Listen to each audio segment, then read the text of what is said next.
तर राहुल नार्वेकर यांची विधानसभा अध्यक्षपदी आता बिनविरोध निवड झाली आहे।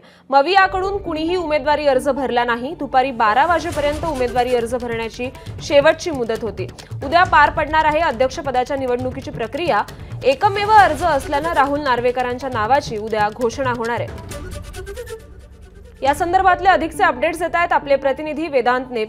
वेदांत, महाविकास आघाडीने शेवटी माघार घेतली आणि आता बिनविरोध निवड होतीये राहुल नार्वेकरांच्या नावाची, काय सांगाल? ज्या प्रकारे माहिती आपण घेतली त्यामध्ये दुपारी 12 वाजेपर्यंत विधानसभा अध्यक्षपदाचा अर्ज भरायचा होता।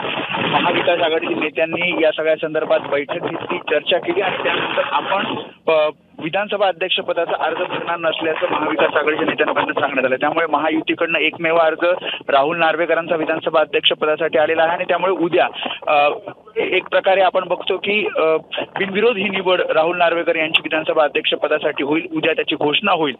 मात्र एकीकडे विधानसभा अध्यक्षपदासाठी जरी महाविकास आघाडी अर्ज भरणार नसली तरी 2 प्रस्ताव महाविकास आघाडीकडून सत्ताधाऱ्यांसमोर ठेवण्यात आले आहेत, ज्यामध्ये विरोधी पक्षनेतेपद आणि विधानसभा उपाध्यक्षपद मिळावं।